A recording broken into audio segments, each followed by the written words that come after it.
అంటే ప్రతి పార్టీ కూడా బీసీ రిజర్వేషన్లకు అనుకూలమే, కానీ ఆ పార్టీ వ్యతిరేకమని ఈ పార్టీ వ్యతిరేకమని ఆ పార్టీ. ముఖ్యంగా కాంగ్రెస్ ప్రభుత్వం చిత్తశుద్ధిని ఇటు బీజేపీ బీఆర్ఎస్ ప్రశ్నిస్తూ ఉంటాయి.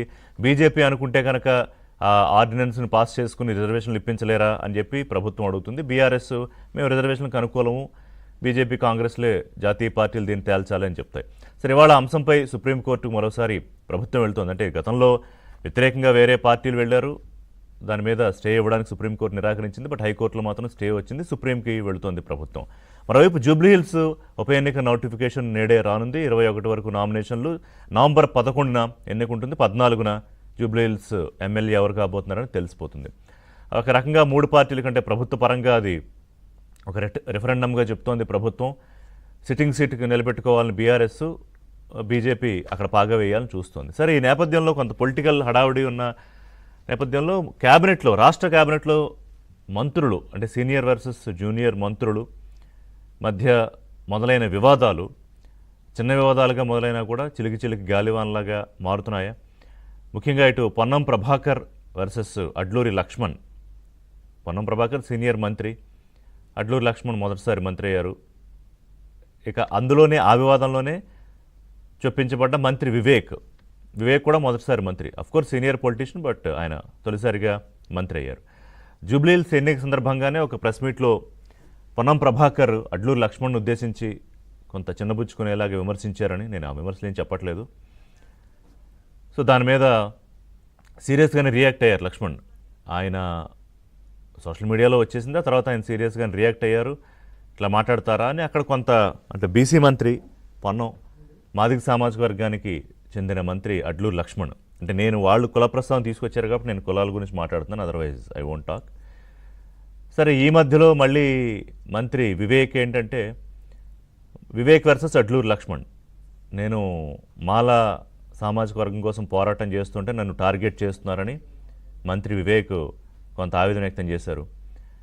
అడ్లూరి లక్ష్మణ్కు రాజకీయంగా అసలు ప్రోత్సహించింది మా తండ్రి వెంకటస్వామి అయితే, ఆయన ఇది నాకు మంచి పేరు వస్తుందని జూబ్లీహిల్స్ ఇన్ఛార్జ్ మంత్రిగా ఉన్నాను కాబట్టి నన్ను ఏదో టార్గెట్ చేస్తున్నారు అని. అసలు ఈ వివాదానికి కారణం ఏంటంటే, పొన్నం ప్రభాకర్ అడ్లూరి లక్ష్మణ్ ఆ ప్రెస్ మీట్కి కాస్త లేటుగా వచ్చారు. అప్పటికే మంత్రి వివేకు పొన్నం ప్రభాకర్ కూర్చుని ఉన్నారు. అడ్లూరి లక్ష్మణ్ ఆలస్యంగా వచ్చారని ఏదో ఒక మాట అన్నారని అది సోషల్ మీడియాలో వచ్చింది, వైరల్ అయింది. దాని మీద ఆయన బాధపడ్డారు. అదిగో ఇలా అంటారా, అంటే నా సామాజిక వర్గాన్ని చూసే కదా ఇలా అంటున్నారు అని. సో ఒక స్థాయికి వచ్చేసిన తర్వాత అర్థం చేసుకోవాల్సింది ఏంటంటే, కులాలు ఒక స్థాయికి వచ్చాక ఏం ఉండవు, కులాలు మతాలు. మంత్రులు అంటే క్యాబినెట్ మంత్రులు, ముఖ్యమంత్రి అధ్యక్షతన రాష్ట్రం క్యాబినెట్ ఉంటుంది. దాంట్లో మంత్రులు సీనియర్ జూనియర్లు ఏముంటుంది, కొంతమంది ముందొస్తారు రాజకీయాల్లోకి, ఒకేసారి రాజకీయాల్లోకి వచ్చినా కొంతమందికి అవకాశాలు ముందొస్తాయి. సో దాన్ని అంతే హుందాగా తీసుకోవాలి తప్ప దీన్ని ప్రభుత్వానికి పార్టీకి ఇబ్బందికరంగా మార్చడం ఎంతవరకు కరెక్ట్ అనేది వాళ్ళు ఆలోచించుకోవాలి. సరే, ఆ వివాదం పొన్నం ప్రభాకర్ కొంత విచారం వ్యక్తం చేయడంతో సద్దుమణిగింది. అధిష్టానం దాకా వెళ్ళి కూడా రేవంత్ రెడ్డి ఏదో సూచించారని మాట్లాడుకున్నారు. మొత్తం మీద అంతా సద్దుమణితే మళ్ళీ దాని వివేక్ నిన్న ఆదిలాబాద్లో ఈ మాల ఐక్యవేదిక సదస్సులో మాట్లాడుతూ దాన్ని మళ్ళీ రేకెత్తించారు. అదిగో నేను ఈ ఐక్యం కోసం పనిచేస్తున్నాను, జూబ్లీహిల్స్ ఇన్ఛార్జిగా ఉన్నాను, నాకు మంచి పేరు రాకూడదని నన్ను టార్గెట్ చేస్తున్నారు అని ఆయన చెప్పడంతో మళ్ళీ వివాదం మొదటికి వచ్చింది.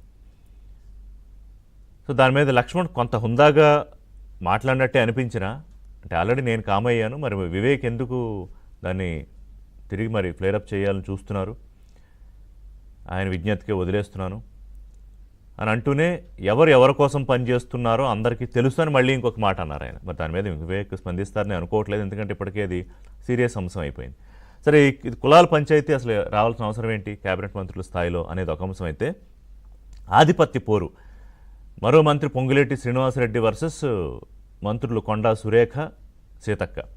ఇది మేడారం సమ్మక్క సారలమ్మ జాతరకు సంబంధించి వచ్చే సంవత్సరం జనవరిలో జరగబోయే జాతరకు సంబంధించి ఇప్పుడు ముందస్తుగా ఏర్పాట్లు పనులకు సంబంధించి మన ముఖ్యమంత్రి అక్కడ వెళ్ళారు. ఆ సమీక్షలో భాగంగా ఇన్ఛార్జ్ మంత్రిగా ఉన్న పొంగులేటిని చూసుకోండి అంతా జాగ్రత్తగా అని చెప్పారని, అప్పుడేదో కొంచెం చిన్నబుచ్చుకున్నారు మంత్రులు ఇద్దరు అని. ఎందుకంటే కొండా సురేఖ దేవాదాయ శాఖ మంత్రి, వారి ఆధ్వర్యంలో ఉంటుంది ఆ కార్యక్రమాలు. స్థానిక ఎమ్మెల్యే అలాగే మంత్రిగా కూడా ఉన్న సీతక్క, గిరిజన బిడ్డ సీతక్క కూడా ఎంత దానికోసం ఎలా పనిచేస్తారో మనకు తెలుసు. అయితే ఇప్పుడు అక్కడ ఆయన ఆధిపత్య పోరే ఏంటి, మా జిల్లాల్లో ఆయన ఇన్వాల్వ్మెంట్ ఏంటని ఇద్దరు మంత్రులు కొంత సీరియస్గానే అధిష్టానం దృష్టికి తీసుకెళ్లారని. అంటే పైకి మేమేం కంప్లైంట్ చేయలేదు, మేమెందుకు ఫిర్యాదులు చేస్తూ ఉంటున్నారు, కానీ కొండా మురళి, సురేఖ భర్త మాజీ ఎమ్మెల్సీ మురళి, ఆయన ఏకంగా మల్లికార్జున ఖర్గేతోనే మాట్లాడారు ఈ విషయంలో. అదేవో 75 కోట్లకు సంబంధించి పనులు, కాంట్రాక్టులు ఎవరికి ఇవ్వాలి, ఆ పనులకు సంబంధించిన వ్యవహారంలో పొంగులేటి జోక్యం ఏంటి అని. సో ఇది ఆధిపత్య పోరు. కొండా సురేఖ సీనియర్ పాలిటీషియన్, గతంలో మంత్రిగా పనిచేశారు. Ponguleti Srinivasa Reddy senior politician, Seethakka senior రాజకీయ నాయకురాలు. సో అంటే రాష్ట్రంలో కొంత సెన్సిటివ్గా ఉన్న వాతావరణంలో రాజకీయంగా బీసీ రిజర్వేషన్ల అంశంలో ప్రభుత్వం 42% ఇచ్చాకనే ఎన్నికలకు వెళతామని కూర్చుంది. ఎందుకంటే జీవో తీసుకొచ్చినా అది కోర్టులో నిలబడుతుందా లేదా అని ఒకటి. దాని మీద ఎప్పుడు ఇవాళ సుప్రీంకోర్టుకు వెళ్ళబోతున్నారు. పార్టీ పరంగా ఇచ్చి ముందుకెళ్లాలా, మరోవైపు జూబ్లీహిల్స్ ఉప ఎన్నిక, ఇందాక నేను చెప్పినట్టుగా పార్టీ రెఫరెండం, అంటే ఈ ప్రభుత్వం ఎలా గడిచింది 2 ఏళ్లుగా ఎలా నడిపించారనే దానికి రెఫరెండం కానీ పార్టీ చెప్తోంది. ఈ మొత్తం వ్యవహారం నేపథ్యంలో ఆ హడావుల్లో ముఖ్యమంత్రికి కానీ పార్టీ పెద్దలకు కానీ ఈ తలకాయ నొప్పులు అవసరమా? ఏదో చిన్న స్థాయిలో గల్లీ లీడర్లో లేకపోతే ఏదో ఎమ్మెల్యేల పంచాయతీ అంటే, సాక్షాత్తు రాష్ట్ర క్యాబినెట్లో పొన్నం ప్రభాకరు, మంత్రి వివేకు, అడ్లూరి లక్ష్మణు, పొంగులేటి శ్రీనివాసరెడ్డి, కొండా సురేఖ, మంత్రి సీతక్క, 6 మంత్రులు మధ్య ఈ కులాల పంచాయతీ ఏంటి, ఆధిపత్య పోరేంటి, ఎక్కడికి దారి తీస్తుంది? అంటే అధిష్టానం దృష్టి పెట్టి మాట్లాడినా కూడా సమసిపోకపోతే మరి దీనికి ఫుల్ స్టాప్ ఎలా పడుతుంది?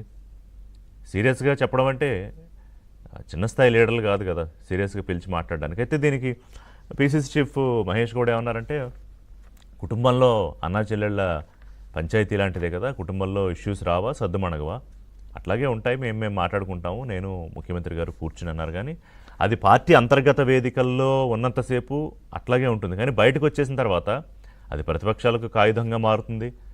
లేకపోతే చూసేవాళ్ళ దృష్టిలో ఈ స్థాయికి వెళ్ళినా కూడా ఈ కులాల పంచాయతీ ఏంటి, కాంగ్రెస్ పార్టీలు ఈ ఆధిపత్య పోరింతేనా అని పార్టీ కొంత అగౌరవంగానూ ఉంటుంది, ఓవరాల్గా ప్రతిష్టకు ఇబ్బందికరంగా ఉంటుంది. సరే, అది దానివల్ల జూబ్లీహిల్స్ ఎన్నికల్లో ఏదో జరిగిపోతుందని కానీ స్థానిక సంస్థలకు డైరెక్ట్గా లింక్ ఉందని కాదు, కానీ ఎంతో కొంత చర్చనీయాంశమైన అంశం కానీ సోషల్ మీడియాలో ఇంత రాద్ధాంతం జరగాల్సిన అవసరం ఉందా అనేదే పాయింట్. సో మంత్రుల పంచాయతీ ఫుల్ స్టాప్ పడుతుందా లేదా? అలాగే బీసీలకు సంబంధించి ఒక ఐక్య వేదిక కూడా ఫామ్ అయింది, ఆర్ కృష్ణయ్య చైర్మన్గా, బీసీ రిజర్వేషన్లకు సంబంధించి బీసీ జేఏసీ.